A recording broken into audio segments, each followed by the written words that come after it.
साथियों, आज के वीडियो में मैं आपको बताऊंगा कि प्रगति पत्रक 2019-20 के लिए हम किस प्रकार से तैयार करेंगे और किस प्रकार से इसको भरने के बाद बच्चों को उपलब्ध कराएंगे।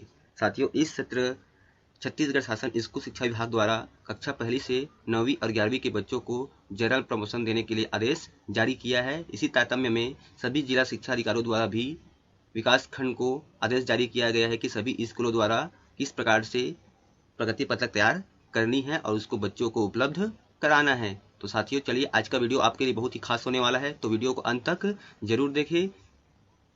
इसके द्वारा आप आसानी से बच्चों के लिए प्रगति पत्रक तैयार कर सकते हैं और इसमें भरने में आपको किस प्रकार की कोई दिक्कत नहीं होगी। अभी तक आपने हमारे चैनल को सब्सक्राइब नहीं किया है तो प्लीज़ हमारे चैनल को सब्सक्राइब कर ले, ताकि जब भी हम लेटेस्ट वीडियो इसी प्रकार से अपलोड करें तो इसका नोटिफिकेशन आपको मिल सके और कोई भी वीडियो आपसे मिस ना हो। तो चलिए वीडियो तैयार करते हैं। तो साथियों, प्रगति पत्रक 2019-20।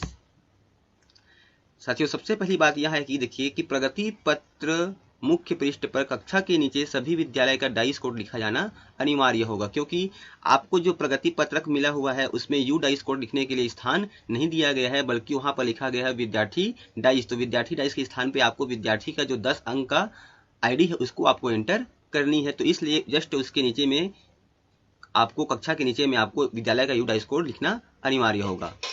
साथियों, दूसरी महत्वपूर्ण बात यह है कि जो अभी हमको जो सर्टिफिकेट दिया गया है, प्रगति पत्रक दिया गया है, उसमें जाति का उल्लेख नहीं किया गया है, तो आपको जो जन्म तिथि के साथ में जाति का उल्लेख करना अनिवार्य होगा, जिससे बच्चों के मार्कशीट में जाति स्पष्ट रूप से प्रदर्शित हो सके। महत्वपूर्ण बात है नंबर 3 है साथियों कि प्रगति पत्रक के द्वितीय पृष्ठ में जब हम पीछे पलटाएंगे तो विषयवार दिया गया है जानकारी। रचनात्मक यानी कि FA1, सावधिक PA1 और योगात्मक SA1, रचनात्मक FA2, सावधिक PA2 ग्रेड का उल्लेख किया जाना है। क्योंकि साथियों, अभी लॉकडाउन हो जाने के कारण विद्यार्थियों को जनरल प्रमोशन देने का आदेश दिया गया है, तो योगात्मक SA2 में आपको इस प्रकार से उल्लेख करना है कि छत्तीसगढ़ शासन स्कूल शिक्षा विभाग मंत्रालय महानदी भवन नया रायपुर अटल नगर का पत्र क्रमांक F23/4/2020 20/3 रायपुर दिनांक 31/3/2020 के का उल्लेख करते हुए उसमें आपको कक्षोन्नति का उल्लेख किया जाना है। बाकी जो है आपका रचनात्मक FA1, PA1, योगात्मक SA1 और रचनात्मक FA2, सावधिक PA2 का आपको ग्रेड का उल्लेख करना है, ना कि अंक का।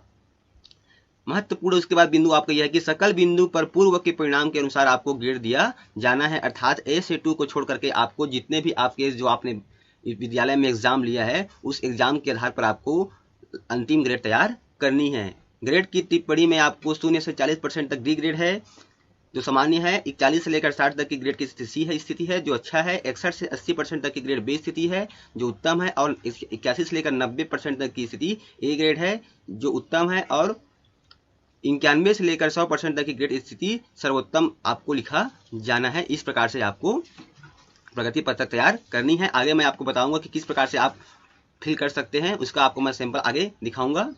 जीवन कौशल पृष्ठ अवधि 1 में भी आपको निर्धारित सभी बिंदुओं पर बच्चों को प्रदर्शन के अनुसार से आपको ग्रेड दिया जाना है, कि जितने भी आपको जीवन कौशल में जो पॉइंट्स दिए गए हैं सब में आपको ग्रेड आपको देना है अवधि 1 में। लेकिन अवधि जो 2 है उसमें आपको इस प्रकार से छत्तीसगढ़ शासन स्कूल शिक्षा विभाग मंत्रालय महानदी भवन नया रायपुर अटल क्रमांक का जो पत्र क्रमांक जो भी आदेश क्रमांक लिखा है उसका उल्लेख करते हुए आपको उसमें कक्षोन्नति दी जाती है। इस तरह से आपको अंकित करना है।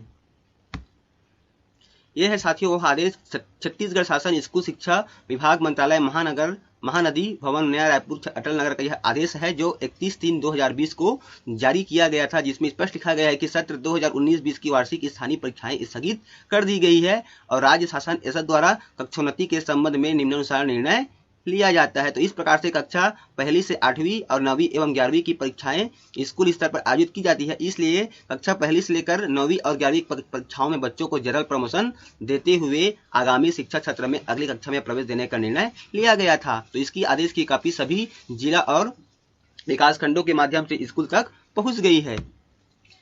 साथियों, उसी के तारतम्य में कार्यालय जिला शिक्षा अधिकारी बिलासपुर द्वारा भी एक आदेश जारी किया गया है, जिसमें स्पष्ट लिखा गया है विषय कक्षोन्नति के संबंध में, जिसका संदर्भ है वही छत्तीसगढ़ शासन की आदेश की छत्तीसगढ़ शासन स्कूल शिक्षा विभाग मंत्रालय महानदी भवन नया रायपुर अटल नगर का पत्र क्रमांक F के तहत इस प्रकार से इसमें स्पष्ट लिखा गया है कि कक्षा पहली से 8वीं तक एवं कक्षा 9वीं 11वीं के समस्त बच्चों की अंक सूची में त्रैमासिक एवं अर्धवार्षिक परीक्षाओं का मूल्यांकन यथावत रखते हुए वार्षिक परीक्षा के मूल्यांकन के स्थान पर कक्षोन्नत प्रविष्ट कर उक्त आदेश का उल्लेख करते हुए ले ली है, उसकी एंट्री हमको ग्रेड में करनी है। अब बच गया SA2, उसमें ही हमको केवल उस आदेश का एंट्री करनी है। चलिए आगे देखते हैं।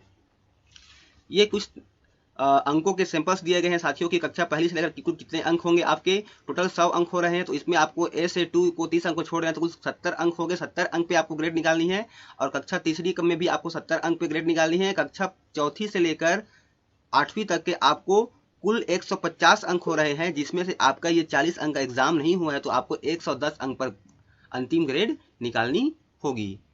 चाहे तो आप इसका स्क्रीन शॉट लेकर के इसका आप अवलोकन कर सकते हैं। साथियों यहाँ पर देखिए, ये इस प्रकार से आपको प्रगति पत्रक तैयार करनी है। यह प्राइमरी स्कूल का है, इसकी फ्रंट साइज है कक्षा 1 से लेकर 5 तक। इस तरह से स्कूल शिक्षा विभाग लिखा हुआ है, प्रगति पत्रक लिखा हुआ है।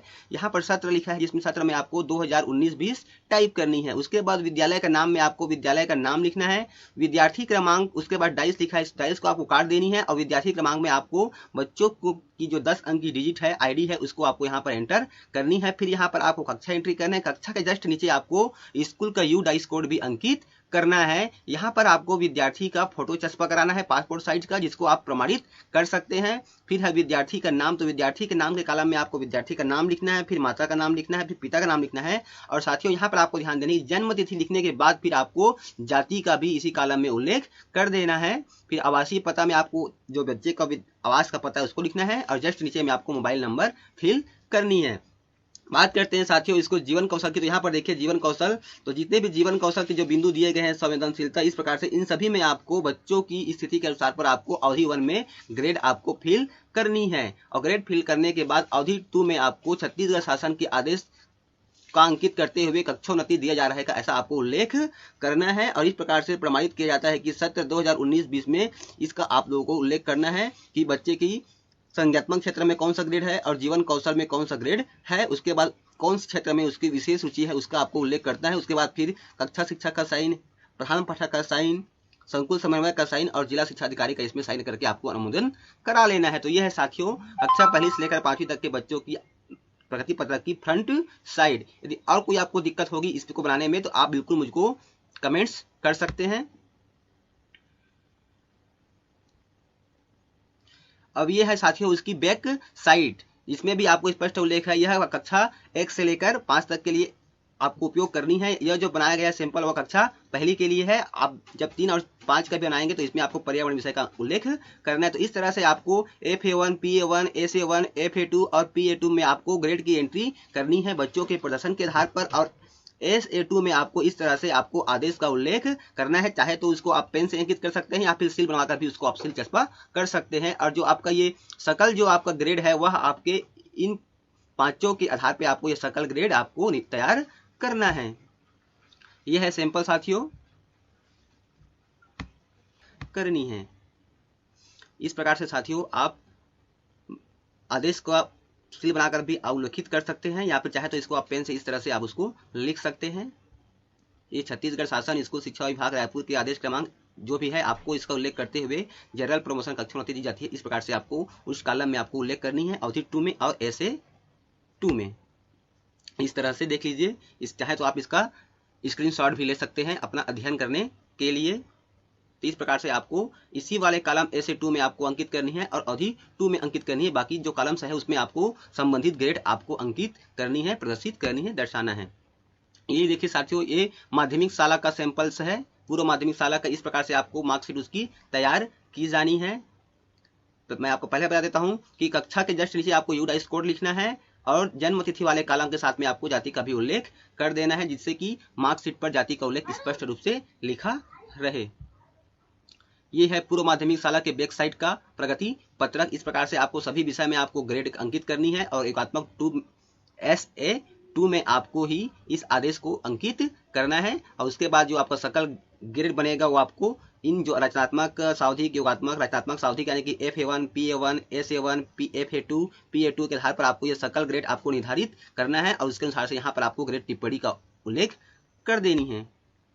साथियों यहाँ पर देखिए, मैं आपके सुविधा के लिए यहाँ पर एक कुछ चार्ट्स बनाया हूँ प्रगति पत्रक के लिए प्रतिशत और ग्रेड चार्ट। जैसे कि आपको पता है कि ग्रेड A+ यानी कि 91 से 100% तक है, ए यानी कि 81 से 90% तक है, और बी यानी कि 61 से 80% तक है, और सी यानी कि 41 से 60% तक है, और डी यानी कि 0 से 40% तक के आपको इस प्रकार से ग्रेड तैयार करनी है। तो देखिए साथियों, कक्षा पहली से लेकर 8वीं तक के FA1 और FA2 में कुल 10 अंक है। तो इस प्रकार से जब बच्चे अंक प्राप्त करेंगे तो आपको इसको यह ग्रेड देना है। बार बार आपको उसको देखने की जरूरत नहीं होगी, इसका सीधा आप स्क्रीनशॉट ले लीजिए और इसको फिर बार बार अवलोकन कीजिए जिस किस प्रकार से आपको बच्चों को ग्रेड प्रदान करना है। यदि बच्चा FA1 और FA2 में 9 से 10 अंक प्राप्त करता है तो उसका जो ग्रेड हो जाएगा A+ हो जाएगा, 8 से 9 पर उसका A हो जाएगा, 7 से 8 आने पर B हो जाएगा, 5 से 6 अंक आने पर C हो जाएगा, और 0 से 4 अंक प्राप्त करने पर उसका जो ग्रेड है वह D होगा। तो इस तरह से आप सीधा ग्रेड का उल्लेख कर सकते हैं। पहली से तीसरी तक A से 1 30 अंक का है। तो इस प्रकार से जब बच्चे अंक प्राप्त करेंगे तो आपको उसके अनुसार से आपको ये ग्रेड देनी है। 0 से 12 अंक प्राप्त करने पर डी ग्रेड है, 13 से 18 पर आप सी ग्रेड देंगे, 19 से 24 पर बी ग्रेड, 25 से 27 पर ए ग्रेड, और 28 से 30 प्राप्त करने पर उसका जो ग्रेड हो जाएगा वह A+ हो जाएगा। पहली से तीसरी तक कुल अंक 70 का है SA2 को छोड़कर। तो इस प्रकार से बच्चे जब अंक अर्जन करेंगे तो आपको यह ग्रेड का उल्लेख करना है सकल ग्रेड में। 0 से 28 प्राप्त करने पर डी ग्रेड, 29 से 42 प्राप्त करने पर सी ग्रेड, 43 से 56 प्राप्त करने पर बी ग्रेड, 57 से 63 प्राप्त करने पर ए ग्रेड, और 64 से 70 प्राप्त करने पर A+ ग्रेड का आपको उल्लेख करना है सकल ग्रेड पर।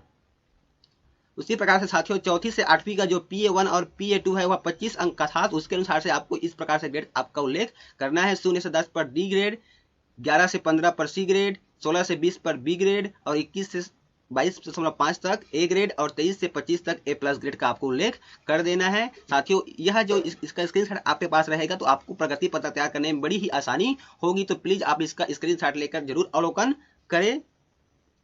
पहली से तीसरी तक PA1 एंड PA2 का कुल अंक 10 का था, तो 10 की इस प्रकार से आपको तैयार करनी है। और चौथी से 8वीं तक का A से 1 40 अंक का था, तो इस प्रकार से आपको ग्रेड देना है। 0 से 16 पर डी ग्रेड, 17 से 24 पर सी ग्रेड, 25 से 32 पर बी ग्रेड, 33 से 36 पर ए ग्रेड, और 37 से 40 पर A+ ग्रेड आपको एंट्री करनी है। चौथी से 8वीं तक कुल अंक हो रहा है 110 SA2 को छोड़कर। तो इस प्रकार से आपको ग्रेड का निर्धारण करना है सकल ग्रेड में। 0 से 40 प्राप्त करने पर आपको डी ग्रेड देना है, 45 से 66 पर आपको सी ग्रेड देना है, 67 से 88 पर बी ग्रेड देना है, 89 से 99 पर आपको ए ग्रेड देना है, और 100 से 110 के बीच बच्चा प्राप्त अंक करता है तो आपको A+ का ग्रेड देना है। तो साथियों, इस तरह से आप आसानी से अपने स्कूल के लिए बच्चों के लिए प्रगति पत्रक 2019-20 के लिए तैयार कर बच्चों को दे सकते हैं। इसमें आपको किसी प्रकार की कोई दिक्कत नहीं होगी। साथियों, ये फिर भी कुछ त्रुटि मुझसे बताने में हो गई होगी तो आप जो स्कूली डिपार्टमेंट का आदेश है उसको ही सर्वथा योग्य माने में यदि किसी प्रकार की कोई जानकारी छूट गई है तो आप मुझे कमेंट्स कर जरूर पूछ सकते हैं। और छत्तीसगढ़ शासन स्कूल शिक्षा विभाग के आदेश को ही आप सर्वमान्य माने। तो साथियों, thanks for watching. Please share and subscribe my channel knowledge with CM। तो साथियों, हमारे चैनल को प्लीज सब्सक्राइब करना ना भूले। तब तक के लिए साथियों, जय जोहार, जय छत्तीसगढ़।